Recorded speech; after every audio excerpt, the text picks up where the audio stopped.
नमस्ते, मी Ganesh खडकर Rahuri agri academy मध्ये तुमच्या सगळ्यांचं स्वागत करतो.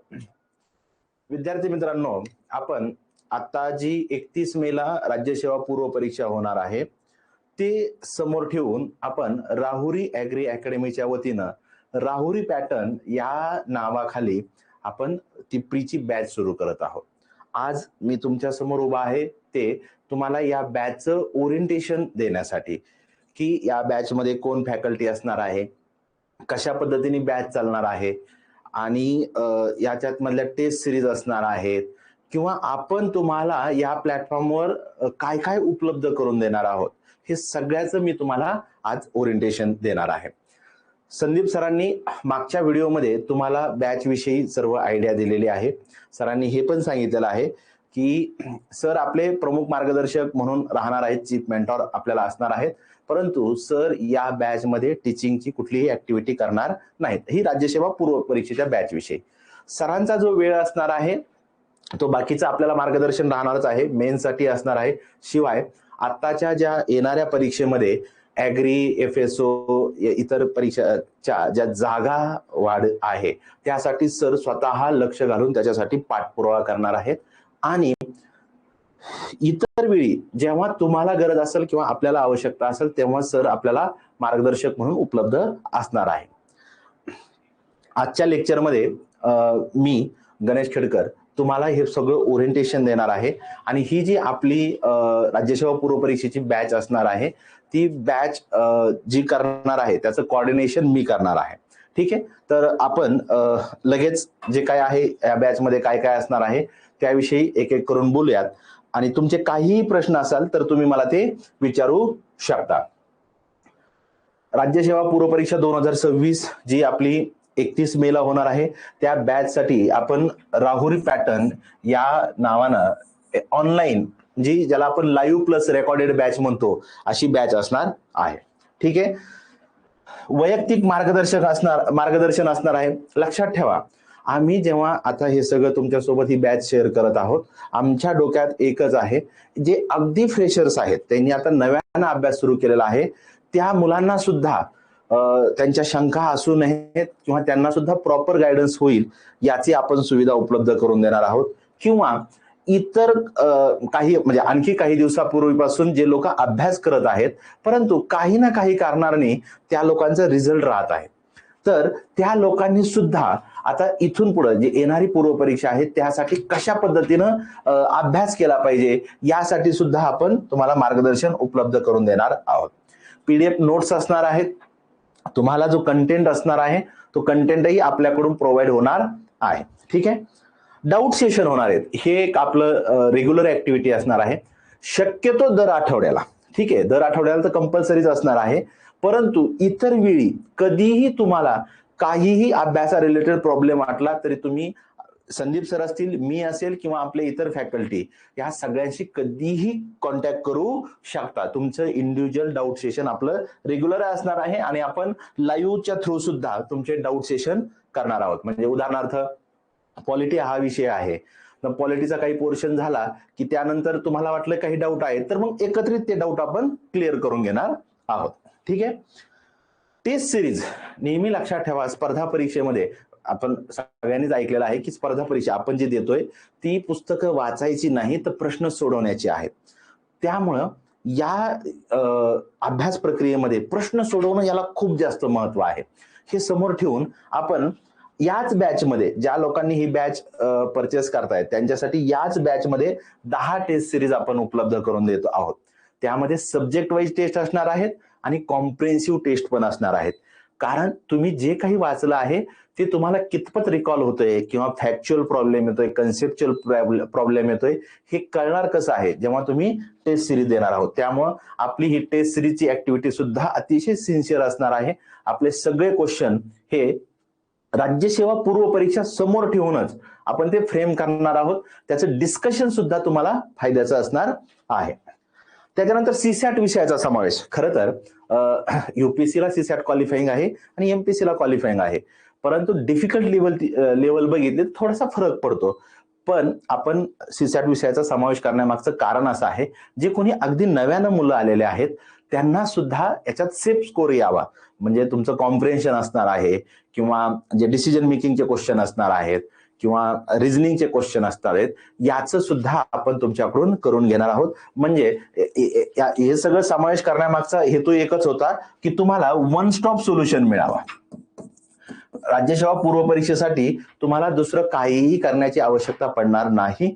त्या पद्धतीने आपण ते जाणार आहोत.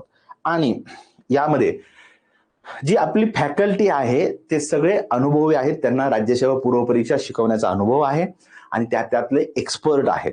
स्वतः आपल्याला मार्गदर्शन करण्यासाठी डॉक्टर संदीप भुसारी हे आपले चीफ मेंटॉर असणार आहेत. वेळोवेळी ते आपल्या अडचणी तुमचेही काही असेल, सरांनी तर त्यांचा मोबाईल नंबर सगळ्यांना माहित आहे, तुम्ही डायरेक्टही त्यांना मेसेज करू शकता.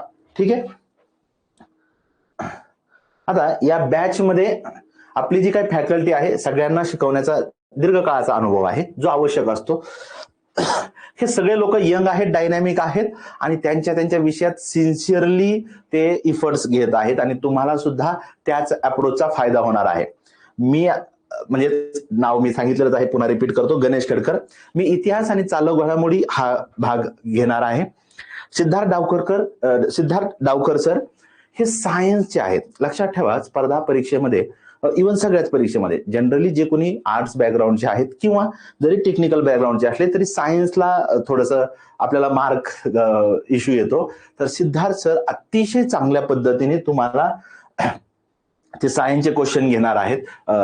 शिवाय ते सगळं टीचिंग जे असणार आहे आणि ही पूर्ण टीचिंगची बॅच असणार आहे. ही फास्ट ट्रॅक वगैरे अशा पद्धतीची नाहीये, प्रॉपर गायडन्स असणार आहे. आणि तुमचे जे 20 क्वेश्चन आहेत म्हणजे 40 मार्क्स जे आहेत ते सर स्वतः तुम्हाला कव्हर करणार आहेत. ठीक आहे. अखिलेश किस्ते सर हे जॉग्राफी हा विषय शिकवणार आहेत. त्यांना सुद्धा दीर्घकाळ राज्यसेवा पूर्व परीक्षा शिकवण्याचा आणि इतरही शिकवण्याचा अनुभव आहे आणि जॉग्राफी मधलं खरंच तज्ञ व्यक्ती आपल्याला ते पाहता येतात.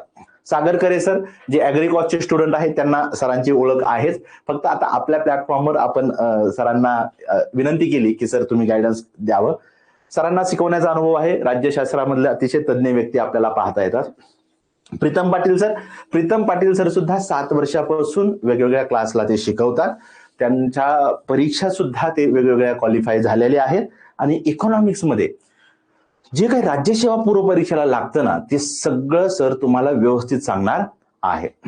आणि सीसॅट जो विषय आहे, सीसॅट विषयासाठी अभिषेक ठिगळे सर आहेत.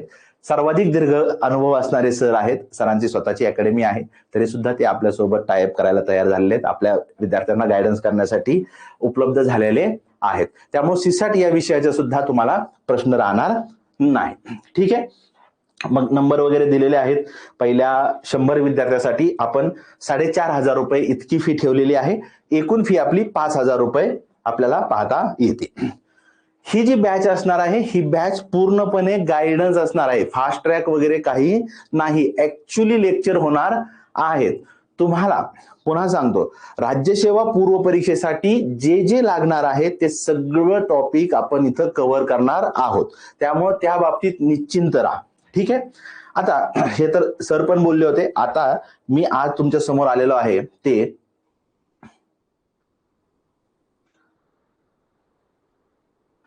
ही बॅच विषयी काय असणार आहे किंवा नव्या आणि जुन्या विद्यार्थ्यांनी काय करायला पाहिजे, काय प्रॉब्लेम येतात त्या आपण सर्व डिस्कस करणार आहोत. तुम्हाला काहीही प्रॉब्लेम असाल तर तुम्ही मला इथं विचारू शकता. आता ही बॅच कशी जॉईन करायची, तर प्ले स्टोअरवर आपलं ऍप आहे राहुरी ऍग्री अकॅडमी. त्या ठिकाणी तुम्ही प्ले स्टोअर वरून ते ऍप डाउनलोड करू शकता आणि हा जो कोर्स दिसतोय राज्यसेवा पूर्व परीक्षा 2026 हा कोर्स जॉईन करायचा आहे.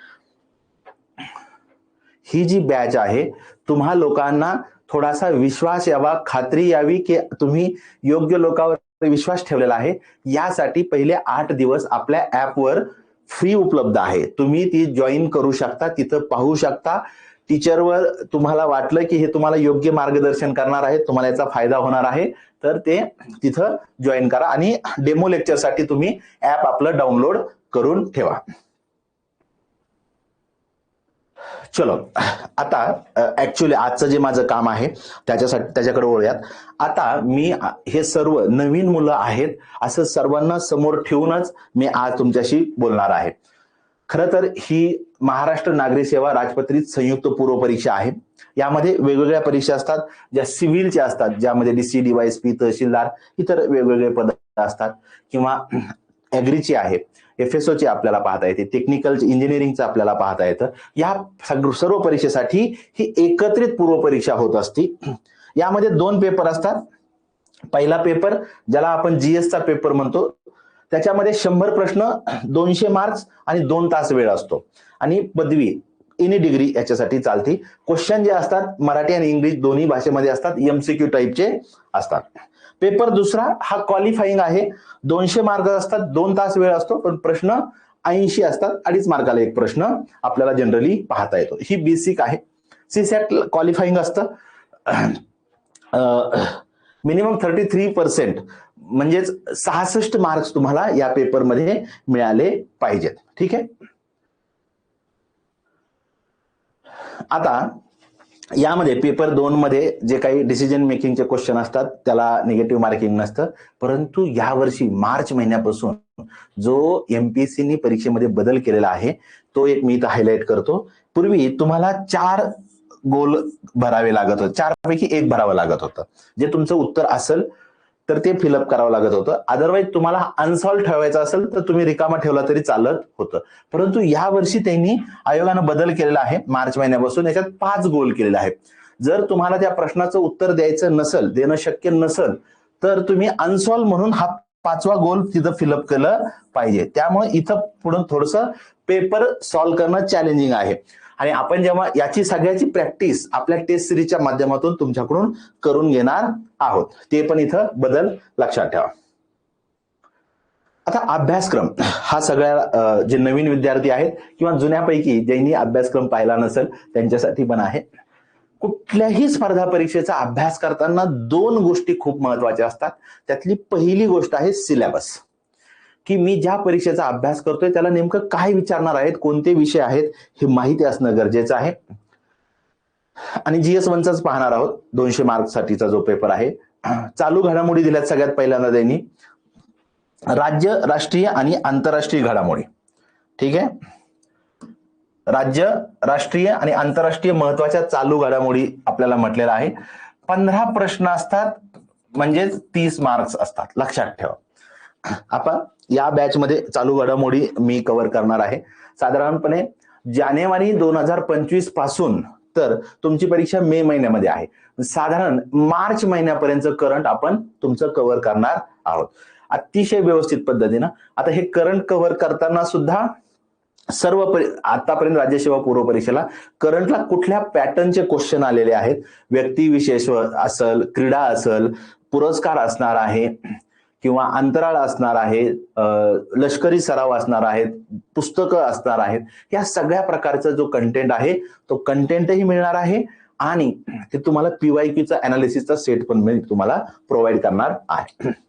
नंतर भारताचा इतिहास, भारतीय राष्ट्रीय चळवळ, महाराष्ट्राच्या भारांशासह असं त्यांनी म्हटलेलं आपल्याला पाहता येतंय. परंतु इथं थोडंसं वेगळं आहे. इतिहासाचा जर पेपर बघितला आपण तर इतिहासाच्या पेपरमध्ये प्राचीन, मध्ययुगीन आणि आधुनिक या 3 प्रकारचा इतिहास विचारला जातो. आधुनिक भारताचा इतिहास, प्राचीन आणि मध्ययुगीन इतिहास. साधारणपणे रफली आपण बघू, याला 6 क्वेश्चन असतात, याला 9 क्वेश्चन असतात, म्हणजे इथं सुद्धा 15 क्वेश्चन आहेत. यासाठी जे आहे, आता सोर्स मटेरियल जर म्हटलं तर यासाठी आपण तामिळनाडू बोर्ड किंवा लुसेंट या दोन्हीतला कंटेंट आणि स्टेट बोर्ड ह्या तिन्ही एक्झाम सोर्स मधला कंटेंट मी एकत्रित केलेला आहे. तो कंटेंट तुम्हाला मी प्रोव्हाइड करेल. नकाशे, त्याच्यातले जे महत्वाचे नकाशे आहेत ते सुद्धा मी तुमच्यासोबत डिस्कस करणार आहे. प्राचीन आणि मध्ययुगीन, जेव्हा याचं मी सब्जेक्ट वाईज ओरिएंटेशन लेक्चर घेईल तेव्हा मी तुम्हाला डिटेल बोलणारच आहे. इथं फक्त ओळख करून देतो. आधुनिक भारताचा इतिहास हा जो विषय आहे, साधारण 9 वगैरे क्वेश्चन विचारले जातात. त्याच्यामध्ये समाधान महाजन सरांचं पुस्तक जे आहे ते आपण रेफर करणार आहोत आणि इतर वेगवेगळ्या सोर्समधून परीक्षाच्या दृष्टीने जे महत्वाचं आहे तो कंटेंट सुद्धा आपण बॅचच्या माध्यमातून तुम्हाला तिथं प्रोव्हाइड करणार आहोत. क्लिअर. नंतर भूगोल दिलाय. महाराष्ट्र भारत जगाचा भूगोल आणि त्याच्यात प्राकृतिक सामाजिक आर्थिक भूगोल आहे. अखिलेश सर अतिशय उत्तम पद्धतीने पिक्टोग्राफिकल पद्धतीने तुम्हाला जिओग्राफी शिकवणार आहे.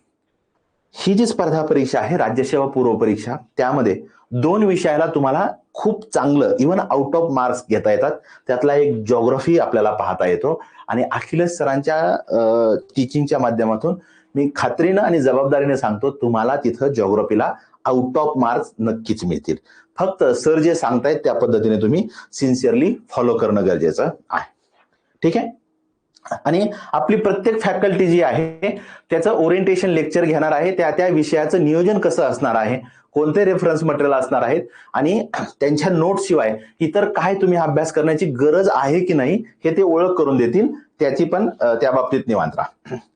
हा राज्यशास्त्र विषय आहे. त्यामध्ये संविधान, राजकीय प्रणाली, पंचायती राज, नगर प्रशासन, सार्वजनिक धोरण, हक्क म्हणजे मूलभूत हक्क इत्यादी विषयीचे प्रश्न आहेत. ठीक आहे. आता मी हे दोन्ही विषय जिओग्राफी आणि पॉलिटी विषय आहेत. 15-15 क्वेश्चन म्हणजे 30 क्वेश्चन 60 मार्क आपण कन्सिडर करतो. तर या दोन्हीमध्ये आपली दोन्ही फॅकल्टी एवढी अनुभवी आहे आणि त्या विषयातलं तुम्हाला जे काही शॉर्ट ट्रिक्स असतील, निमॉनिक्स असतील किंवा त्या कन्सेप्च्युअली तुमच्याकडून क्लिअर करून घेणं यासाठी ते दोघेही तुम्हाला नक्कीच फायदेशीर राहणार आहे. ठीक आहे. आणि ते सोर्स पण सांगतील. जनरली लक्ष्मीकांत सरांचं पुस्तक असतं किंवा पंचायत राजला किशोर लवटे सरांचं असतं. मग ते बायफर्केशन करतील कधीला कुठल्या टॉपिकला किती वेटेज द्यायला पाहिजे. जनरली पॉलिटीला आपण 22 टॉपिक करतो राज्यसेवा पूर्व परीक्षेला, पंचायत राजचे 2-3 टॉपिक करतो. ते सर तुम्हाला डिटेल सांगणार आहेत. इकॉनॉमिक्ससाठी प्रीतम सर असणार आहेत. आर्थिक आणि सामाजिक विकास आहे, त्यात शाश्वत विकास सस्टेनेबल डेव्हलपमेंट आपण म्हणतो, दारिद्र्य, समावेशन, लोकशाही, सामाजिक क्षेत्रातील उपक्रम हे सगळे विषय आहेत. आपण देशले सरांचा पार्ट 1 आणि पार्ट 2 हे 2 बुक रेफर करणार आहेत आणि प्रीतम सर तुम्हाला त्याविषयी आणखी डिटेल सांगतीलच. परंतु याच्यामधले जे महत्वाचे टॉपिक आहेत, स्कोरिंग टॉपिक आहेत, आपल्या सर्व फॅकल्टीनी त्या विषयाचे महत्वाचे म्हणजे जे व्हेरी IMP टॉपिक आहेत ते लिस्ट आउट केलेले आहेत आणि त्यामधलं काय विचारलं जातं हे तुम्हाला ते तिथं सांगणार आहेत. त्यानंतर पर्यावरण हा विषय आहे तो जिओग्राफीमध्येच कव्हर होऊन जाईल. साधारण 5 क्वेश्चन त्याच्यावर विचारले जातात हे लक्षात ठेवा. सामान्य विज्ञानाचं जे फिजिक्स, केमिस्ट्री, बायोलॉजी आहे किंवा आरोग्यशास्त्र हा जो विषय आहे त्यामध्ये सुद्धा सिद्धार्थ सर अतिशय उत्तम पद्धतीनं आणि सरांची जर टीचिंग बघितली तर तुम्हाला इव्हन ही सगळी बॅच जी आहे मराठी आणि इंग्लिश मीडियमच्या मुलांना अतिशय बेसिक टू ऍडव्हान्स पद्धतीनं तिथं तुम्हाला ते मार्गदर्शन उपलब्ध होणार आहे. आणि सिद्धार्थ सर तुमच्या जे इंग्लिशच्या सायन्सच्या टर्म असतील ज्यांना मराठीत कन्व्हिनियंट असेल ते सुद्धा तिथं उपलब्ध होणार आहे. अशा पद्धतीनं हा विषय, त्या विषयाची फॅकल्टी आणि रेफरन्स मटेरियल याच्यावर आता आपण बोललेलो आहोत. ठीक आहे. हा सीसॅटचा विषय आहे, पेपर 2चा आहे. हा क्वालिफाईंग जरी असला तरी काही लोकांना ज्यांना आजपर्यंत त्याची ओळख नाही त्यांच्यासाठी अडचण येऊ नये म्हणून आपण त्याचा समावेश केलेला आहे. किंवा तुमच्यापैकी ज्यांनी अगोदर केलेला आहे काही कारणानं कमी मार्क्स वगैरे आले असतील तर त्यांना सुद्धा याचा नक्कीच फायदा होणार आहे. ठीक आहे. आता आपला पुढचा जो बोलायचा टॉपिक आहे तो आहे संदर्भ साहित्य, रेफरन्स मटेरियल. स्पर्धा परीक्षेमध्ये ही खूप महत्वाची गोष्ट असते की काय वाचावं, नेमकं काय करायचं, MPSCचा अभ्यास करायचा नेमकं काय करायचं. याच्यामध्ये सुद्धा इंजिनिअरिंगचे क्वेश्चन जास्त असतील का, ऍग्रीचे असतील का, फॉरेस्टचे असतील का, सिव्हिलचे असतील का, हे सगळे वेगवेगळे प्रश्न असतात. तर हा एक तुम्हाला प्रश्न असणार आहे जे नव्यानं करतायत त्यांच्यासाठी असणार आहे. उदाहरणार्थ राज्यशास्त्र विषय आहे.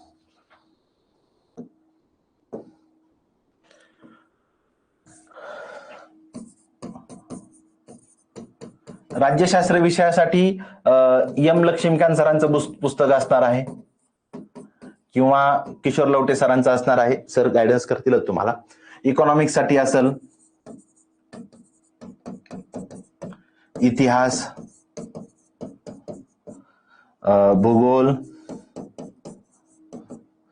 सामान्य विज्ञान आणि करंट.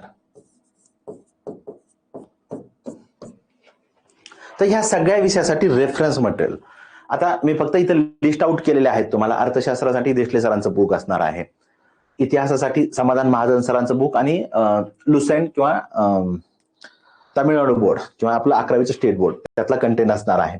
भूगोलसाठी अखिलेश सर देतील, ते रेफरन्स मटेरियल सफिशियंट असणार आहे. सामान्य विज्ञानासाठी सिद्धार्थ सर देतील. आणि करंटसाठी ज्यांनी आतापर्यंत कुठलं मासिक वाचलंय त्यांनी मासिक वाचलं तरी हरकत नाही. जे कोणी इयरबुक करतात त्यांनी इयरबुक करा. परंतु जेव्हा मी तुम्हाला कंटेंट देणार आहे तर तो मी कंटेंट तुम्हाला मासिक, इयरबुक, जीके टुडे किंवा मी ज्या वीकली नोट्स काढतो तर त्यामधला सगळा परीक्षा, राज्यसेवा पूर्व परीक्षेसाठीच्या दृष्टीनं जो आवश्यक आहे तो कंटेंट मी तुम्हाला प्रोव्हाइड करणार आहे. ठीक आहे. संदर्भ साहित्याचा प्रश्न झाला. कुणाला काही अडचण असेल तर विचारू शकता. आता मी तुम्हाला सुरुवातीला बोलताना म्हटलं की कुठल्याही स्पर्धा परीक्षेचा अभ्यास करण्यासाठी 2 गोष्टी फार अत्यावश्यक असतात. त्यातली पहिलं सिलेबस. सिलेबसला आपण 100 पैकी 10 मार्क्स देतो आणि 90 मार्क्स देतो ते PYQ ला. लक्षात ठेवा. सिलेबस मधून तुम्हाला काय कळतं की कोणते विषय असणार आहेत. ठीक आहे. रेफरन्स मटेरियल आपण पाहिलं की कशातून करणार आहोत, पण नेमकं काय करणार आहोत, कसं करायचंय हे कशातून कळणार आहे तर त्याच्यासाठीचा सोर्स आहे प्रिव्हियस इयर क्वेश्चन. आपण ज्याला PYQ, जनरली PYQ असं म्हणतो, हे PYQ असणार आहेत. मग उदाहरणार्थ चालू घडामोडी हा टॉपिक घेतला तर जेव्हा जनरली 2013 पासून ऑब्जेक्टिव्ह झालेले आहे, परंतु आपण 18 पासून एक पॅटर्न फॉलो करतो की जो आयोग चेंज, आता एक्झाम ही बदलणारी असते तर त्याच्यातला जो चेंज आहे तो लक्षात यावा म्हणून आपण चालू घडामोडीचा जो विषय आहे त्यामध्ये व्यक्तिविशेषवर काय क्वेश्चन विचारले जातात, किती क्वेश्चन विचारले जातात, ठीक आहे, ते आपण इथं पाहणार आहोत. नंतर पुरस्कार आहेत. मग त्या पुरस्कारामध्ये सुद्धा आंतरराष्ट्रीय पुरस्कार, राष्ट्रीय पुरस्कार, राज्य पातळीवरले कोणते पुरस्कार विचारले जातात. बर, नुसतं पुरस्कारावर विचारणं मला कळून चालणार नाही, ते काय विचारलं जातं हे कसं कळणार आहे, PYQ चे विश्लेषण. ठीक आहे. नंतर क्रीडा घडामोडी आहे. फक्त क्रिकेट आहे का किंवा फुटबॉल आहे, टेनिस आहे किंवा ऑलिम्पिकच्या सारखे काही इव्हेंट आहे, याच्यावर कशावर क्वेश्चन विचारतात तर हे सुद्धा आपल्याला त्या PYQ चे अनालिसिस म्हणून कळणार आहे.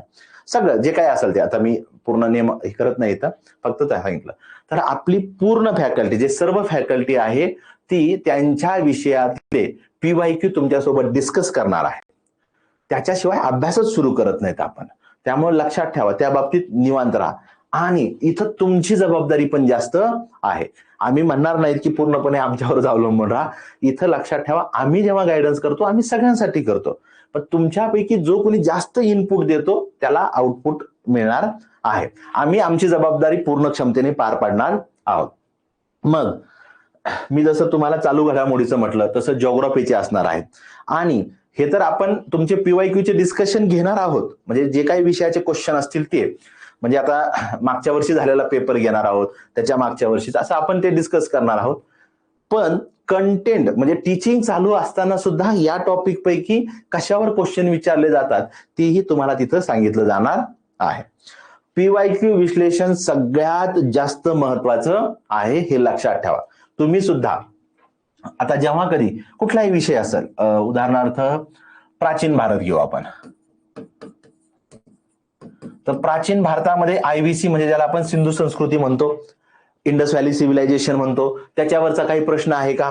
वैदिक संस्कृती आपण म्हणतो किंवा महाजनपद आहेत, 16 महाजनपद, किंवा जैन आणि बौद्ध धर्म आहे.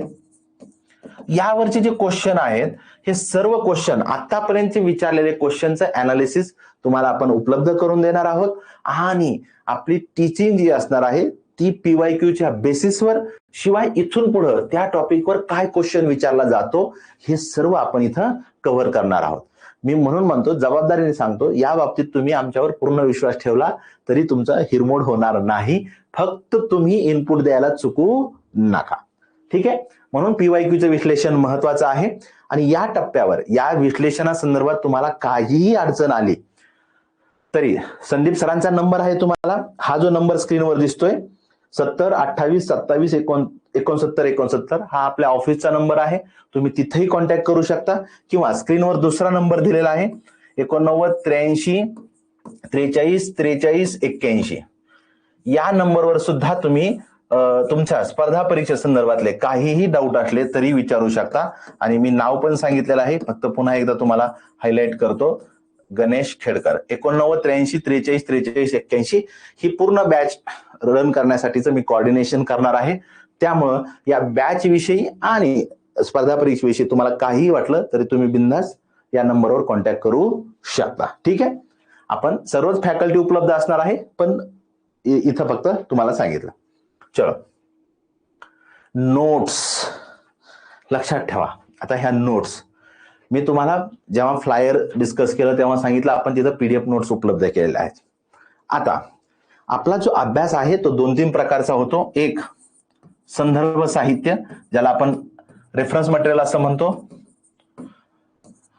दुसरं, ज्या आमच्याकडून तुम्हाला नोट्स प्रोव्हाइड होणार आहेत,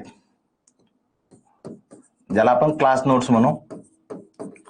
आणि तिसरी जी गोष्ट आहे ती म्हणजे तुमच्या स्वतःच्या नोट्स.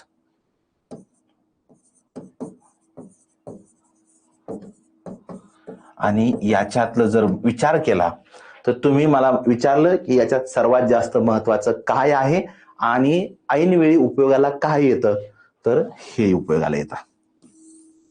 स्टुडंट स्वतःच्या नोट्स आम्ही तुम्हाला हे सर्व प्रोव्हाइड करणार आहोत, आम्ही आमच्या बाजूनं. परंतु कसं असतं, जेव्हा आम्ही बोलतो तर आम्ही सगळ्यांना समोर ठेवून बोलत असतो. त्यापैकी कुणाला पॉलिटी सोपा जाईल, कुणाला हिस्ट्री सोपा जाईल, कुणाला पॉलिटी अवघड पण जाऊ शकतो. त्यामुळे तुम्ही तुमच्या हिशोबानं यासाठी इनपुट दिले पाहिजेत आणि स्वतःच्या नोट्स काढणं गरजेचं आहे. लक्षात ठेवा, हे संदर्भ साहित्य आहे, क्लास नोट्स आहे, स्टुडंट नोट्स.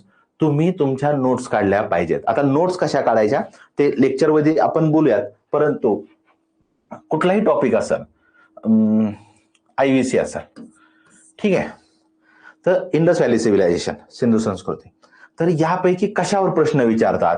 मग IVC मधले शहर आहेत, बरोबर, त्या शहराचे शोधकर्ते आहेत, त्या कोणत्या नदीवर आहेत, किंवा तिथलं अद्वितीय ज्याला आपण युनिक कॅरेक्टरिस्टिक म्हणतो ते वैशिष्ट्य काय आहे, बरोबर, या प्रकारचे प्रश्न विचारतात.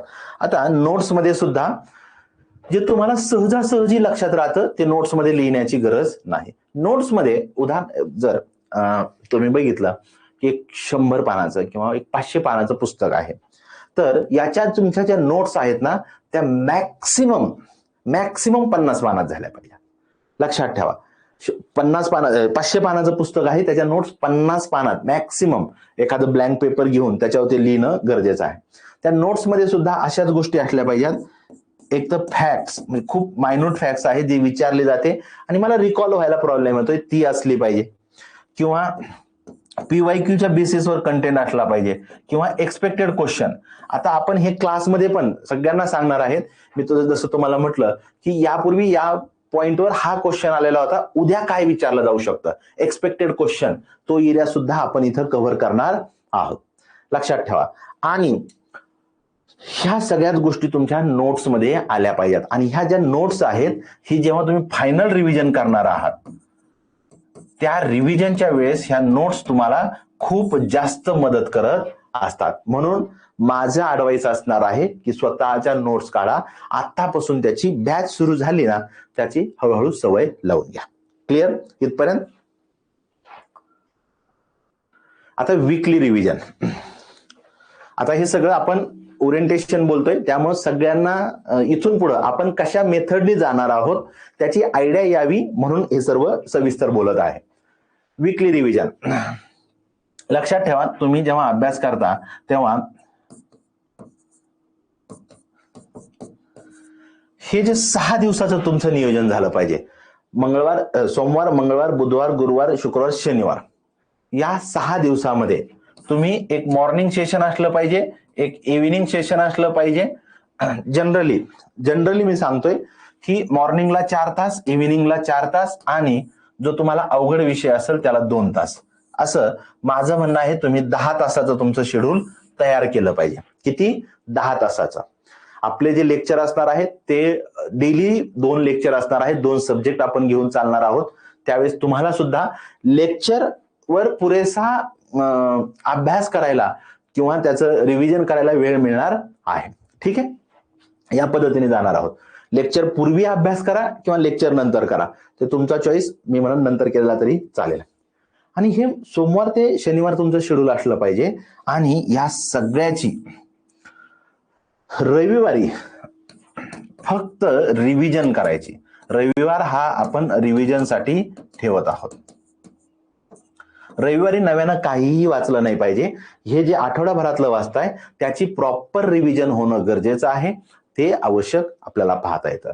शिवाय आता सुरुवातीला आपण या पद्धतीने जाणार आहोत आणि मग तुमच्या हिशोबानं आपण त्याच्या टेस्ट ज्या असणार आहेत, त्या 10 टेस्ट सुद्धा त्या आपण अकॉर्डिंगली अरेंज करणार आहोत, जेणेकरून तुम्हाला प्रॉपर वेळ मिळेल. लक्षात ठेवा, नुसतं वाचत सुटणं हा अभ्यास नाही. जे काही वाचतोय ते वाचणं मला रिकॉल व्हायला पाहिजे. म्हणून त्याच्यातल्या सगळ्यात पहिली पायरी डायग्नोसिस होणं.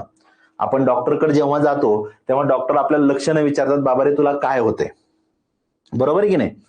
आणि मग त्याच्यानुसार ते ट्रीटमेंट करत असतात. आणि ते जे डायग्नोसिस आहे ते डायग्नोसिस आपण या PYQच्या माध्यमातून करणार आहोत.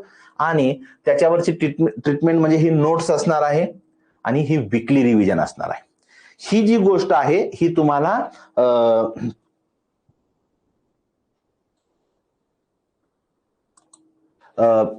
योग्य दिशेनं घेऊन जाणार आहे. आणि जो काही परीक्षेसाठी कट ऑफ लागतो तो सेफ कट ऑफ तुमचा क्रॉस होण्यासाठी जे असणार आहे ते सर्व इनपुट तुम्हाला या माध्यमातून मिळणार आहे. लक्षात येतंय? जो वीकली रिव्हिजन होणं गरजेचं आहे. शिवाय वीकली रिव्हिजन झाल्यानंतर तुमचा सब्जेक्ट पूर्ण झाला की त्याची सुद्धा 2-3 दिवसात रिव्हिजन होणं गरजेचं आहे. ठीक आहे. आणि मग या पद्धतीनं जेव्हा तुम्ही अभ्यास करणार आहात, तुम्ही इव्हॅल्युएशन करा. तुम्हाला जेव्हा आपल्या टेस्ट सिरीज होणार आहे तुमचा स्कोर बूस्ट झालेला पाहता येईल. मी नेक्स्ट एका लेक्चरमध्ये की हे जे PYQचं विश्लेषण असेल किंवा टेस्ट सिरीजचं विश्लेषण याच्यावर सेपरेटली आपल्या प्लॅटफॉर्मवर बोलणार आहे की कशा पद्धतीने क्वेश्चन सॉल्व्ह केले पाहिजेत आणि ते विश्लेषण कशा पद्धतीने केलं पाहिजे त्यावर पण मी लवकरच बोलणार आहे. ठीक आहे. टेस्ट स्पर्धा परीक्षा ही पुस्तकं वाचायची परीक्षा नाही किंवा ज्ञान मिळवायची नाही. मला 100 क्वेश्चन आयोगानं दिलेले आहेत. त्याच्यासाठीचा 2 वेळ सगळ्यांना सारखा दिलेला आहे, 2 तास. या 2 तासामध्ये तुम्ही कशा पद्धतीने क्वेश्चन सॉल्व्ह करता हे सर्वात जास्त महत्वाचं आहे. आयोग कधीही आपल्याला विचारत नाही, बाबा रे तू 10 वर्ष झाला अभ्यास करतोयस का, काल परवापासून अभ्यास करायला लागलाय, त्याच्याशी मॅटर करत नाही. पण इथपर्यंत येण्यासाठी जे मॅटर करतं ते म्हणजे हे टेस्ट सिरीज. जे काही प्रॅक्टिस क्वेश्चन असतात ते प्रॅक्टिस क्वेश्चन खूप महत्वाचे. आणि आपण जे सांगितले 10 टेस्ट असणार आहेत, त्या 10 टेस्टमध्ये आपले सब्जेक्ट वाईज पेपर होतील किंवा कॉम्प्रेहेन्सिव्ह पेपर होतील. हे सर्व पेपर आयोगाच्या पॅटर्न नुसार असणार आहे. प्रॉपर तुम्हाला त्याचं गायडन्स मिळणार आहे. आणि ही जी टेस्ट सिरीज आहे ती ऑफलाईन आणि ऑनलाईन दोन्ही पद्धतीने आपण तुम्हाला उपलब्ध करून देणार आहोत. त्याचं डिस्कशन सुद्धा आपण तुम्हाला उपलब्ध करून देणार आहोत. आणि मग एका टेस्ट मधून तुमची इम्प्रूव्हमेंट प्रत्येकाचं इंडिव्हिज्युअल, मी तुम्हाला सगळ्या आपला ऑफिसचा नंबर आहे किंवा माझाही नंबर दिलेला आहे, त्या कुठल्याही नंबरवर तुम्ही तुमचं इव्हॅल्युएशन आम्हाला कळवू शकता. आणि ह्या पेपरचं अनालिसिस कसं करायचं ते पण मी तुम्हाला जेव्हा टेस्ट किंवा याच्यावर बोलणार आहे त्यावेळेस सांगतो. त्यावेळेस तोही तुमचा डाऊट क्लिअर होऊन जाणार आहे. ठीक आहे. आपण हे सगळं डिझाईन करतोय तो अगदी नवीनातला नवीन विद्यार्थी असेल आणि किंवा दुर्दैवानं काही कारणामुळे त्याचं एखाद्याचं सिलेक्शन होण्याचं राहत असेल किंवा प्रिलिम क्वालिफाय होण्याला प्रॉब्लेम येत असेल तर त्याच्यासाठी सुद्धा उपयोगाचं तुम्हाला गायडन्स या बॅच मधून मिळणार आहे. ठीक आहे. चलो पुढे जाऊयात. Daily schedule. लक्षात ठेवा, स्पर्धा परीक्षा ही कन्सिस्टन्सीची एक्झाम आहे. खूप लोक पुण्यामध्ये असतील किंवा इतरही महाराष्ट्रात वेगवेगळ्या ठिकाणाहून तुम्ही तुमच्या घरून अभ्यास करा, कुठूनही अभ्यास केला तरी सुद्धा जे म्हटलं जातं ना, चिकाटीज नावाची जी गोष्ट आहे किंवा शब्द आहे ती तुम्हाला खूप मॅटर करते आणि त्याच्यासाठी तुम्हाला हे डेली शेड्यूल मॅटर करणार आहे. मी तुम्हाला आता जसं म्हटलं तर एक 4 तासाचं एक सेशन, दुसरं 4 तासाचं एक सेशन आणि 2 तासाचं एक सेशन, असं 10 तास मिनिमम सांगतोय मी तुम्ही स्वतःसाठी दिले पाहिजेत. आणि हे कधीपर्यंत? सोमवार ते शनिवार आणि संडेला फक्त रिव्हिजन किंवा टेस्ट सिरीज. जरी टेस्ट सिरीज असेल तर त्या दिवशी पेपर झाल्यानंतर त्याचं प्रॉपर अनालिसिस करणं गरजेचं आहे आणि ते अनालिसिस कसं करायचं तेही आपण बोलणार आहोत. त्यामुळे डेली शेड्यूल स्वतःचं सेट करा. आपले जे लेक्चर असणार आहेत त्या अकॉर्डिंग टू लेक्चर आणि टेस्ट सिरीज ते तुम्ही फॉलो करा आणि काही अडचण असेल तर आम्हाला कळवू शकता. आता सोशल मीडियाचा रोल.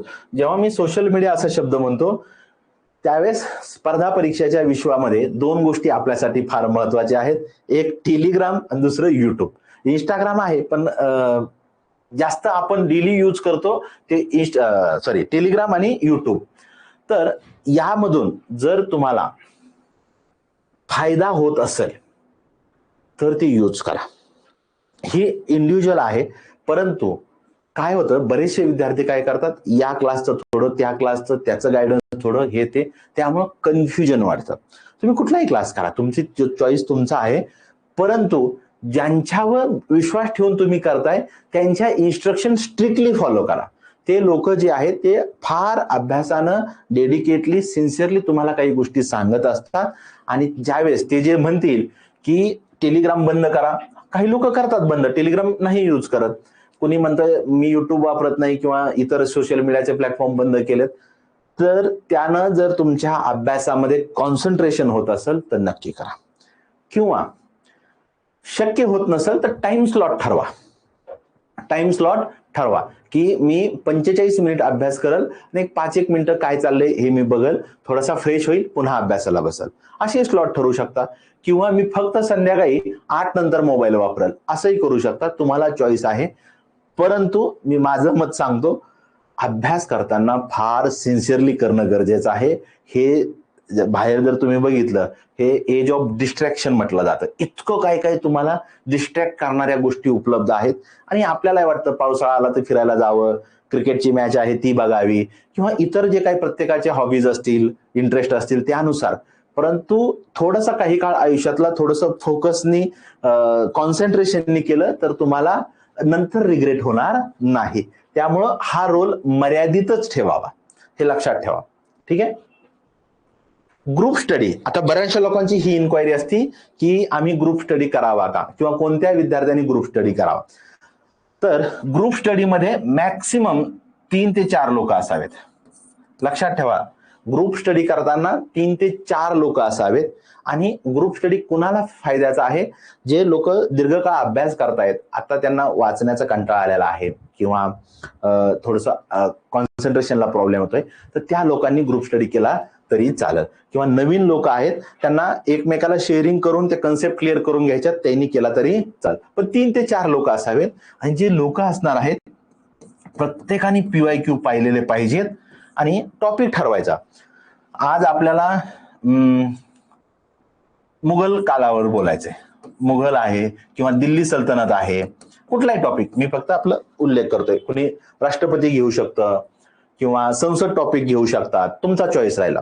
आणि जर ते ठरवलं तर त्या दिवसामध्ये तुम्ही जो टाइम स्लॉट अलॉट केलेला आहे त्या टाइम स्लॉटमध्ये ते पूर्णपणे झालं पाहिजे. आणि यातला जर एखादा इनपुट देत नाही तर मग त्याला आपल्या ग्रुपमधून थांबवलं पाहिजे. आपल्याला लहानपणापासून आई वडील जी गोष्ट सांगायची ना ती आजही उपयोगाला येते की आपल्यापेक्षा हुशार लोकांशी मैत्री केली पाहिजे. तर तेही इथं लागू होतं. पण आपणही त्यांच्या उपयोगाला आला पाहिजे. तर या पद्धतीनं ते करता येऊ शकतं. लक्षात ठेवा, याचा रोल आहे आणि काही लोकांना याचा खूप जास्त फायदाही झालेला आहे. ठीक आहे. मी स्पर्धा परीक्षे करताना जे काही प्रॉब्लेम येतात तुमच्याशी बोलल्यानंतर जे लक्षात आले ते हायलाइट करणं आज माझा इथला हेतू आहे. क्लास लावावा की नको? हा एक सर्वात मोठा प्रश्न असतो. स्पर्धा विश्वामध्ये अनेक लोक घरी राहून शेती करून किंवा वेगवेगळा जॉब करून अतिशय उत्तमरित्या पास झालेले उदाहरणं आपल्याकडे आहेत. किंवा पुणे असेल किंवा इतर मोठे महाराष्ट्रातले शहर आहेत, जास्त करून पुण्यामध्ये वेगवेगळ्या ठिकाणाहून येऊन अभ्यास करणारे, क्लास करणारे मुलं पण आपल्याला पाहता येतात. हे इंडिव्हिज्युअल आहे. परंतु मी आता क्लासच्या भूमिकेत आहे, तर तरी सुद्धा जबाबदारीने म्हणतो, जर तुम्हाला एकट्यानं अभ्यास करण्यापेक्षा आणि वेळेवर ती जे डायरेक्शन मिळणं अपेक्षित आहे, जे इनपुट मिळणं अपेक्षित आहे, जर तुम्हाला काही दिवसातल्या अनुभवातून कळलं की या क्लासच्या माध्यमातून मला जी डिझायर पोस्ट आहे किंवा माझी ड्रीम पोस्ट आहे ती लवकर मिळेल किंवा चांगली पोस्ट मिळेल, तर 100% क्लास लावा. लक्षात ठेवा, माझाच नाही, इतर कोणताही आपला जो क्लास असेल राहुरी ॲग्री अकॅडमी, कुठलाही लावताना हे निकष ठेवा की बाबा रे, हे जे क्लासवाले आहेत ते नेमकं काय देणार आहेत, माझं काम किती सोपं करणार आहेत, किंवा मला जी लिफ्ट मिळणार आहे क्लासच्या माध्यमातून ती मला कुठं घेऊन जाणार आहे, किंवा सबसिडी सारखं खाली तर आणणार आहे की नाही, हे सुद्धा तुम्ही विचार केला पाहिजे. त्यामुळं हा तुमचा चॉईस आहे. हा प्रश्न असतो. मला विचारलं तर मी म्हणल, जर ते मला एकट्यानं करण्यापेक्षा मला दिशा देत असेल आणि माझं काम सोपं करत असेल, अख्खं लक्ष्मीकांत पुस्तक वाचण्यापेक्षा जे 22 टॉपिक असणार आहेत, त्या टॉपिक मधलं काय महत्वाचं आहे, किंवा इतिहासामध्ये काय वाचावं, ज्योग्राफीमध्ये काय वेगवेगळे पुस्तक सांगतात, यशस्वी विद्यार्थी सुद्धा वेगवेगळे पुस्तकं रिकमेंड करतात, तर त्यावेळेस नेमकं काय करायचं, हे जे कन्फ्युजन आहे. आणि दुसरा क्लासचा फायदा दुसरा काय होतोय, थोडीशी डिसिप्लिन येते, कन्सिस्टन्सी येते.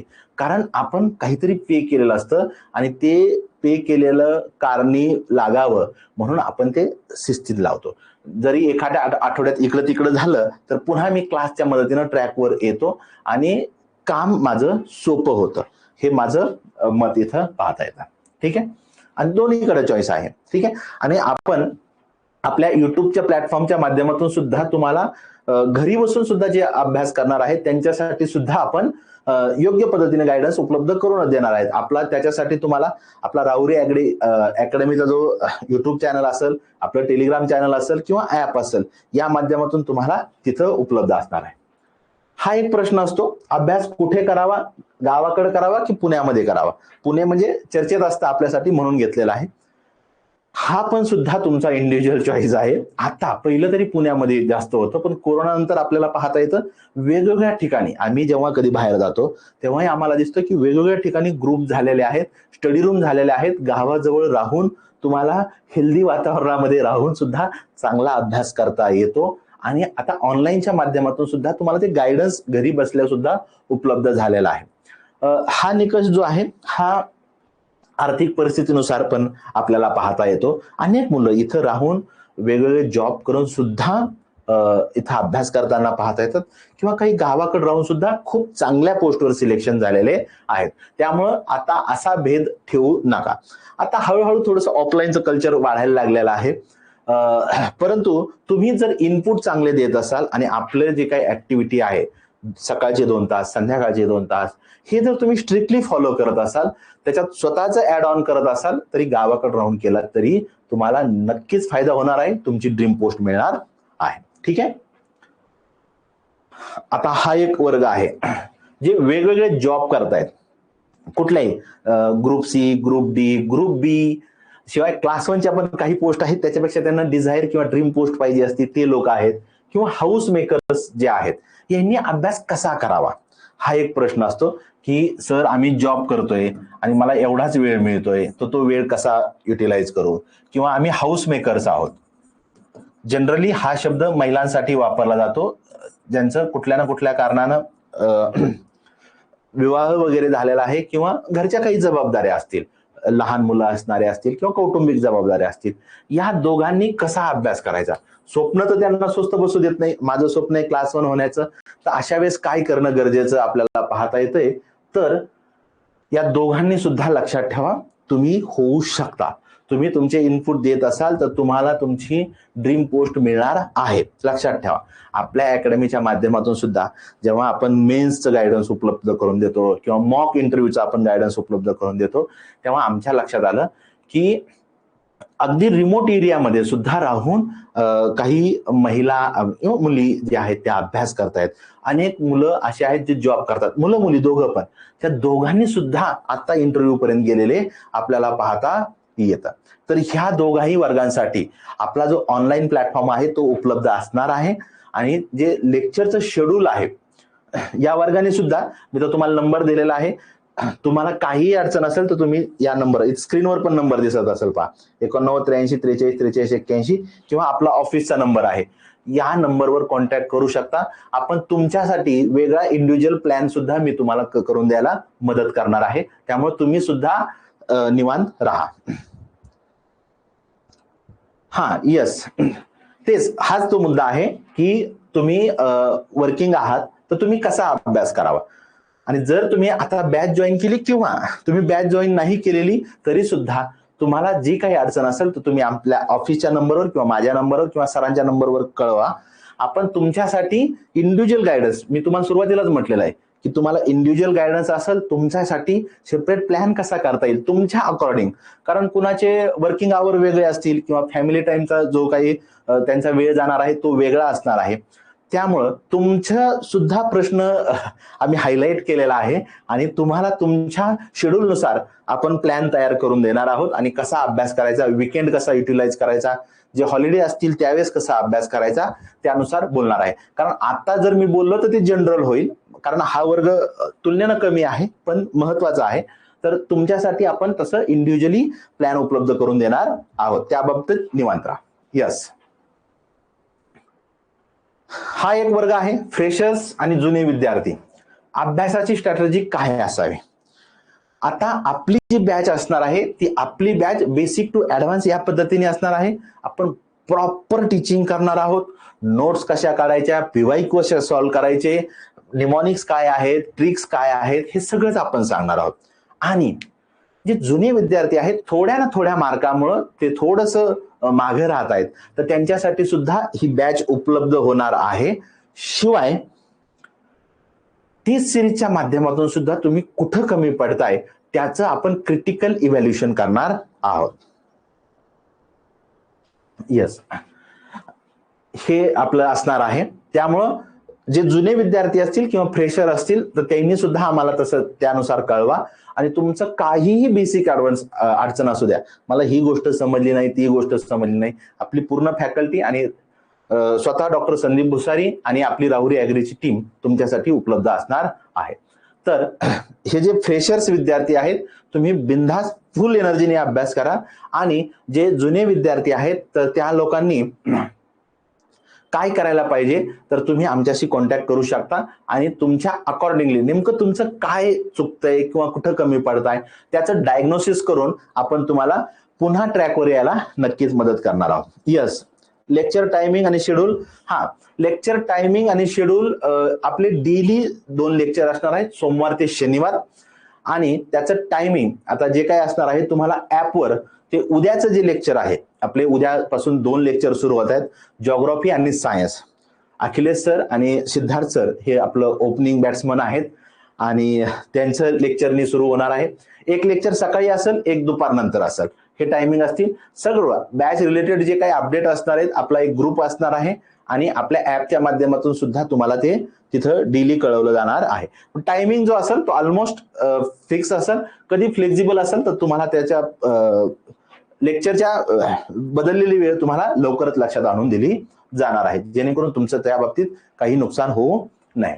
आणि लाईव्ह आणि रेकॉर्डेड लेक्चर आहे त्यामुळं तिथं होणार नाही. फक्त जे सोमवार ते शनिवारचं जे आहे ना ते रविवारी कव्हर झालं पाहिजे. आम्ही आमच्या बाजूनं करणारच आहोत पण तुमच्या बाजूनं, कारण पुढच्या आठवड्यामध्ये फ्रेश स्टार्ट होणं गरजेचं आपल्याला पाहता येतं.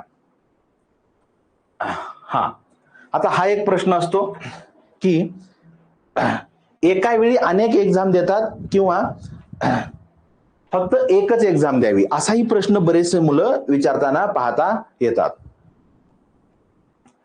आता हे जे लेक्चर परीक्षेचं जे स्ट्रक्चर असणार आहे ना, तर माझं वैयक्तिक मत आहे की मला वाटतं तुम्ही एका वेळी एक एक्झाम फोकस करावी.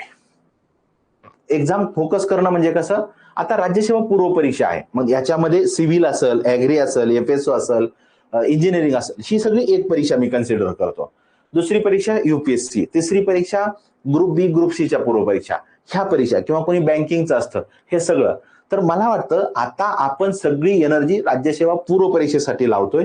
तर तुम्ही ही पूर्ण परीक्षा पद्धती पार पडूपर्यंत दुसऱ्या कुठल्याही परीक्षेचा विचार करू नये. फक्त फक्त आणि फक्त 31 मे ही डेट आपल्याला दिसली पाहिजे आणि सर्व एनर्जी तिथं लावली पाहिजे. त्यामुळं मी या मताचा आहे एका वेळी एकच एक्झाम द्यावी.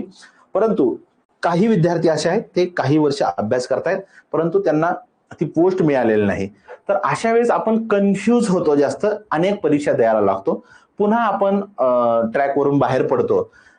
जर ती राहिलेली एनर्जी आहे त्यात पुन्हा नव्याने एनर्जी ऍड करून जर केलं तर तुम्हाला तुमची हवी ती पोस्ट मिळणार आहे. फक्त तेवढी एक एक्झाम तुम्ही टार्गेट करावी. बाकी चॉईस असेल तर मग त्या संदर्भात तुमच्या मनात काही प्रश्न असतील तेही आम्हाला विचारू शकता. यस, लेक्चर लाईव्ह पण असणार आहे आणि ते रेकॉर्डेड सुद्धा तुम्हाला उपलब्ध होणार आहे, त्यामुळे त्याची काही अडचण येणार नाही. क्लिअर? हा, आता यापूर्वी यश मिळालेलं नाही, आता त्या स्टुडंटनी काय करावं?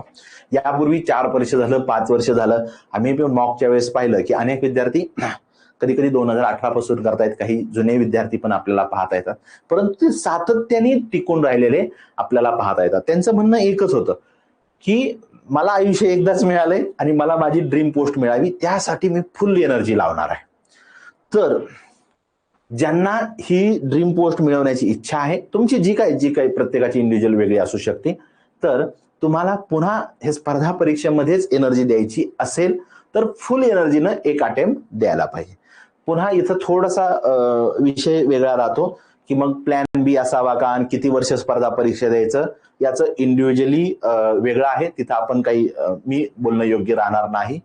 परंतु जर ती गोष्ट तुम्हाला अस्वस्थ करत असेल तर मात्र स्वतःला एक चान्स द्या आणि तेव्हा लक्षात आलं तुम्हाला की मी कट ऑफ पासून फार लांब आहे किंवा मी त्या ट्रॅकवर नाही, तर ते थांबलेलं कधी बेस्ट आहे. तो निर्णय तुमचा स्वतःचा असणार आहे. परंतु हे प्रश्न अनेक विद्यार्थ्यांचे असतात म्हणून आपण हायलाइट केलेला आहे. डूज आणि डोंट हा एक महत्वाचा मुद्दा आहे. स्पर्धा परीक्षेमध्ये काय करायला पाहिजे यासोबत काय करू नये हे सुद्धा खूप महत्वाचं आहे. दोघांचाही वाटा तितकाच आपल्याला पाहता येतो. उदाहरणार्थ डूज मध्ये आपण म्हणतो डेली शेड्यूल असलं पाहिजे, बरोबर. त्यानंतर PYQचं विश्लेषण आहे, त्यानंतर नोट्स पाहता येतात, नंतर रिव्हिजन आहे आणि नंतर टेस्ट आपल्याला पाहता येतात. हे करायलाच पाहिजे बघा, याला सबस्टिट्यूट काहीही नाही. हे डूज आहेत, हे करायलाच पाहिजेत. आणि डोंट मध्ये इवन याच्यासोबत आणखी सुद्धा काही स्पर्धा परीक्षांच्या बाबतीत, इवन बहुतेकांच्या बाबतीत पण हे होतं, एक्सरसाइज कडे थोडं लक्ष द्या. एक्सरसाइज कडे थोडं लक्ष देणं गरजेचं आपल्याला पाहता येतंय. आणि हेल्दी राहा, हेल्दी खा, याच्यावर पण स्पर्धा परीक्षेमध्ये महत्वाचं आहे. काही लोकांचं हेल्थ इश्यूमुळे सुद्धा बऱ्याच वेळा चान्स गेलेले आपल्याला पाहता येतात. डोंट मध्ये सोशल मीडियापासून शक्य तितका कमी यूज करावा. मी पूर्णपणे बंद करण्याच्या बाजूचा नाहीये, पण शक्य तितका कमी यूज करावा. त्यानंतर आता जर तुम्ही स्पर्धा परीक्षा करताय ना, तर मी म्हटलं तसं की एका वेळी एकच एक्झाम फोकस केली पाहिजे. बऱ्याच वेळा काय होतं, आपली जी हॉबी असते त्या हॉबीमध्ये कधी कधी वेळ जातो आणि तुमच्या माझं सगळ्यांच्या आवडताची जी गोष्ट आहे मित्रांसोबत भरपूर गप्पा वगैरे मारणं, टाइमपास करणं, तर ती सुद्धा काही दिवस थांबवलं पाहिजे. सणवार असतील, गणपती आले म्हणजे गणपतीपासून दिवाळीपर्यंत मुलांना वेळ कसा जातो तो कळत नाही, तर ते थांबलं पाहिजे. क्रिकेटच्या मॅच असतील किंवा लग्न समारंभ, इतर समारंभ असतील, तर काही दिवस हे थोडंसं न केलेलं बेस्ट राहणार आहे. त्यामुळे हे डूज आणि डोंट मॅटर करतात, हे लक्षात ठेवा. कोरोनाच्या वेळेस मी अनेक असे स्टुडंट पाहिले की जे आता शतकात आलेली, 100 वर्षात एकदा आलेली आपत्ती, संपूर्ण जगात आलेली, तरी सुद्धा अनेक विद्यार्थी पुण्यामध्ये राहून त्यांनी अभ्यास कंटिन्यू ठेवला. कधी परीक्षा होणार आहे काही माहित नव्हतं, आपण जगणार आहेत का मरणार हे पण माहित नव्हतं, तरी त्या मुलांनी सातत्याने ते अभ्यास जो आहे तो केला, ग्रुप स्टडी केलेला आहे. ते मुलं कोरोनानंतर ज्या एक्झाम झाल्या तुम्हाला लक्षात येईल ते मुलं सिलेक्ट झालेले आहेत. त्यामुळं ही जी कन्सिस्टन्सी आहे आणि डूज आणि डोंट हे तुम्हाला पहिल्या दिवसापासून डोक्यात असले पाहिजेत. म्हणजे आज 15 फेब्रुवारी आहे आणि साधारणपणे 17 मे पर्यंत आपण ही बॅच पूर्ण करणं आपलं नियोजन आहे. 31 मेला आपली एक्झाम आहे आणि हे 17 मे ते 31 मेला ही जी काही फायनल रिव्हिजन होणार आहे, तर 31 मे पर्यंत, आजपासून 31 मे पर्यंत तुमची कन्सिस्टन्सी मॅटर करणार आहे, तुमचे इनपुट मॅटर करणार आहे, तुमचं डेडिकेशन मॅटर करणार आहे. त्यामुळं हे डूज आणि डोंट प्रत्येकाने आवर्जून लक्षात ठेवणं गरजेचं आहे. मोटिवेशन की कन्सिस्टन्सी. काल परवा आपल्या ऍग्रीच्या एक्झामचा रिझल्ट लागलेला आहे. आपल्याही अकॅडमीचे अनेक यशस्वी विद्यार्थी झालेले आहेत. आपण त्यांचा कौतुक सोहळा पण केलेला आहे. आता यावेळेस बोलताना प्रत्येकाला प्रेरणा मिळते. तुम्ही त्या दिवशी प्रत्येक जण स्टडी रूम मध्ये विचार करता की नाही पुढच्या वेळेस लिस्टमध्ये माझं नाव असणार आहे, आणि मग हे जे मोटिवेशन असतं, पण आता हे मोटिवेशन दीर्घकाळ टिकत नाही. याला सगळ्यात जास्त स्पर्धा परीक्षा, इव्हन सगळ्यात याच्यामध्ये जर पाहिलं तर कन्सिस्टन्सी जी आहे, डिसिप्लिन जी आहे, सातत्य जे आहे, चिकाटी जी आहे, हे गुण जास्त मॅटर करतात. तुम्ही जर पाहिलं असेल तुमच्या मित्रापैकी अनेक लोक खूप हुशार आहेत, परंतु कन्सिस्टन्सी अभावी ते शेवटपर्यंत जात नाहीत. त्यामुळं इथं स्पर्धा परीक्षा करताना तुम्हाला मोटिवेशन तर वेळोवेळी मिळत राहतं. आपले मित्र असतात ते आपल्याला चांगलं गायडन्स करत असतात, आपले पालक असतात ते गायडन्स करतात, किंवा वेगवेगळे क्लासचे जे फॅकल्टी असतात तेही तुम्हाला चांगल्याच गोष्टी, पॉझिटिव्ह गोष्टी सांगत असतात. हे झालं मोटिवेशनचा पार्ट. हे मोटिवेशन आउटसाइडर असू शकतं, इनसाइड असू शकतं. इनसाइड जास्त आहे, परंतु जास्त गोष्ट मॅटर करणार आहे कन्सिस्टन्सी. मी सुरुवातीला जसं म्हटलं की सिलेबस आणि पीवायक्यू, मी सिलेबसला 10% दिलेत, पीवायक्यूला 90% दिलेत. तसं मोटिवेशनला मी 10% देईल, कन्सिस्टन्सीला मी 90% देईल, इव्हन त्यापेक्षा जास्त. त्यामुळं कन्सिस्टन्सी महत्वाची आहे. आज 15 फेब्रुवारी पासून 31 मे पर्यंत तुम्हाला हे जे डेली शेड्यूल आपण तयार करणार आहोत ते फॉलो केलं पाहिजे. तुमच्यापैकी कोणालाही डेली शेड्यूल कसं करायचं काही अडचण असेल तरी सुद्धा तुम्ही आपल्या नंबरवर कॉन्टॅक्ट करू शकता. आपण इंडिव्हिज्युअली सगळ्यांना ते प्रोव्हाइड करूया. त्या बाबतीत निवांत राहा. तुम्ही जर इनपुट द्यायला तयार असाल स्वतःचे, तर आम्ही सुद्धा पूर्ण एनर्जीने तुमच्या सोबत आहोत. त्यामुळं आपण ते मिळून ऍज अ टीम म्हणून काम करूयात. Final revision. मी म्हटलं की आज 15 फेब्रुवारी पासून आपण सुरुवात करतोय आणि साधारणपणे 17 मेला ग्रुप बी ची मेनची एक्झाम आहे आणि रविवार पण आहे. त्याच्यापूर्वी आपण हे तुमचा सिलेबस प्रॉपर कव्हर करणार आहोत, राज्यसेवा पूर्व परीक्षेच्या दृष्टीनं जे आवश्यक आहे ते. आणि म्हणजे 17 मे पासून 31 मे पर्यंत ही जी फायनल रिव्हिजन असते ना, तर ती फायनल रिव्हिजनसाठी कशा पद्धतीने करायचं हे आपण एक सेपरेट व्हिडिओ घेणार आहोत. आणि युट्यूबच्या माध्यमातून सुद्धा आपण जे काही इतर लोक आहेत त्यांना सुद्धा आपण ते प्रोव्हाइड करणार आहोत. त्यामुळं त्या बाबतीत निवांत राहा, ठीक आहे. पण ही फायनल रिव्हिजन खूप जास्त मॅटर करते. आता या बॅचच्या माध्यमातून तुम्ही पहा, एक तर टीचिंग होणार आहे, ती एक तुमचं होईल. त्यानंतर त्याच दिवशी स्वतः तुम्ही सेल्फ रिडिंग करणार आहात, बरोबर. त्यानंतर तुम्ही नोट्स काढणार आहात. त्यानंतर वीकली रिव्हिजन होणार आहे, बरोबर. त्यानंतर सब्जेक्ट पूर्ण झाल्यानंतर सब्जेक्टची रिव्हिजन होणार आहे. त्यानंतर टेस्ट सिरीज झाल्यानंतर जेव्हा आपले सब्जेक्ट वाईज टेस्ट सिरीज होईल तेव्हा रिव्हिजन होणार आहे. ह्या 6 आणि ही फायनल रिव्हिजन, मला वाटतं एवढं सफिशियंट आहे, ठीक आहे. या पद्धतीनं आपण जे काय आहेत आणि हे तुमच्याकडून डेली आपल्याला आपण ते ऍक्टिव्हिटी किती सिन्सिअरली होती ते आपण पाहणार आहोत. त्यामुळं हा जो प्लॅन तयार करताना आम्ही सगळं या पद्धतीने विचार केलेला इथं पाहायला तुम्हाला मिळणार आहे, ठीक आहे. त्यामुळे फायनल रिव्हिजन जी आहे ती खूप महत्वाची आहे.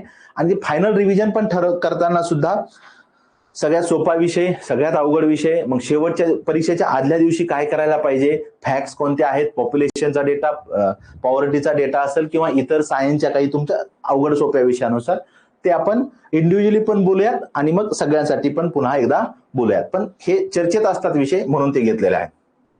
आणि या सगळ्यानंतर या प्रक्रियेमध्ये कुणी काही म्हणू द्या, स्पर्धा परीक्षा करणाऱ्या विद्यार्थ्यांना सामाजिक, आर्थिक, मानसिक, शारीरिक या सगळ्या प्रकारची अडचण असतात, प्रेशर असतं, मुलांना असतं, मुलींना असतं. या सगळ्या प्रक्रियेमध्ये स्वतःवर पूर्ण विश्वास ठेवा. लक्षात ठेवा, या प्रक्रियेचे मेन प्लेयर तुम्ही आहात. तुमच्या आयुष्याची जी काही स्टोरी असणार आहे त्याचे मेन हिरो तुम्ही आहात आणि त्यासाठी तुम्ही तुमच्यावर पूर्ण विश्वास ठेवायला पाहिजे. आणि पूर्ण डॉक्टर संदीप भुसारी आणि राहुरी ॲग्री अकॅडमीची पूर्ण टीम या प्रक्रियेमध्ये तुमच्या सोबत आहे. ठीक आहे, ही महत्वाची गोष्ट आहे. आणि ही जी पंचसूत्री आहे की स्पर्धा परीक्षा करताना क्लासच्या माध्यमातून असू द्या किंवा इंडिव्हिज्युअल तुम्ही करताना ही पंचसूत्री महत्वाची आहे. ती पुन्हा एकदा एकत्र रिवाइज करतो. हे महत्वाचं आहे. इथून पुढे आपल्याला 31 मे पर्यंत पूर्व परीक्षा होऊस्तर आणि मग मेन्सला आपण जे काही वेगळं असेल ते बोलणार आहोत. परंतु यासाठी पहिलं PYQचं मायक्रो विश्लेषण करणं गरजेचं आहे. तुम्ही बऱ्याच वेळा बघितलं असेल, अनेक फ्रेशर मुलं पहिल्या अटेम्प्ट मध्ये क्लिअर होऊन जातात आणि खूप जास्त स्कोर, कुणाला इकडे 105 वगैरे स्कोर येतो आणि काहींचे 140 वगैरे स्कोर येतात.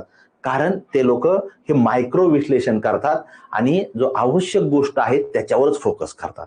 त्यामुळे तुम्ही स्वतः मायक्रो विश्लेषण करणं गरजेचं आहे. डेली स्टडी शेड्यूल जे आहे, ज्याला आपण कन्सिस्टन्सी म्हणतो, ते तुमचं असलं पाहिजे. अडचण आली काही हरकत नाही, पुन्हा आपण ट्रॅकवर येऊयात. कधी काही वाटलं तर आम्हाला तुम्ही आवाज द्या. नोट्स, स्वतःच्या नोट्स काढा. आम्ही तुम्हाला प्रोव्हाइड करणार आहोत. तुम्ही स्वतःकडे तुमच्याकडे रेफरन्स मटेरियल आहे, परंतु या सगळ्यामध्ये जास्त उपयोगाला येतं सेल्फ नोट्स. त्यामुळे ते लक्षात ठेवा. वीकली रिव्हिजन मी तुम्हाला म्हटलं त्या पद्धतीनं, आणि टेस्ट आणि त्या टेस्टचं इव्हॅल्युएशन. या पंचसूत्रीच्या मार्फत तुम्ही जे काही अभ्यास करणार आहात त्यामधून तुम्हाला नक्कीच फायदा होणार आहे आणि तुम्हाला स्वतःलाच हळूहळू स्टेप बाय स्टेप याचा कॉन्फिडन्स बिल्ड होणार आहे. ठीक आहे,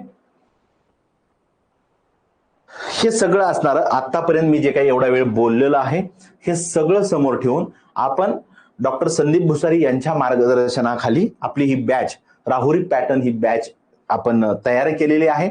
यामध्ये हे सर्व फॅकल्टी यंग डायनॅमिक आहेत आणि एक्सपिरियन्स आपल्याला पाहता येतात. आणि हे सर्व असणारी बॅच तुम्हाला प्ले स्टोअरवर राहुरी ॲग्री अकॅडमी ऍप आहे तिथं उपलब्ध आहे. शिवाय तुम्हाला असं वाटतंय की बाबा रे मला विश्वास बसत नाही, तर आपल्या ऍपवर ही बॅच पहिले आठवडाभर फ्री ऑफ कॉस्ट उपलब्ध आहे. तुम्ही तिथे जा, डेली लेक्चर फॉलो करा. विश्वास बसला तर जॉईन करा, अदरवाईज युट्यूबच्या माध्यमातून तर आम्ही आमचं योगदान देतच राहणार आहोत. ठीक आहे, आणि थँक्यू. आज हे जे काही आपल्या राज्यसेवा पूर्व परीक्षेचं ओरिएंटेशनचं लेक्चर होतं, त्या लेक्चरच्या माध्यमातून मला असं वाटतंय तुमचे काही प्रश्न जे होते त्याचे उत्तरं मिळाले असतील. जर तुम्हाला असं वाटतंय की याच्यातून आम्हाला नवीन प्रश्न पडलेत तर त्यासाठी सुद्धा आपण नंबर दिलेला आहे. तुम्ही या नंबरवर आमच्याशी कॉन्टॅक्ट करू शकता. आज आपण इथं थांबूयात. थँक्यू.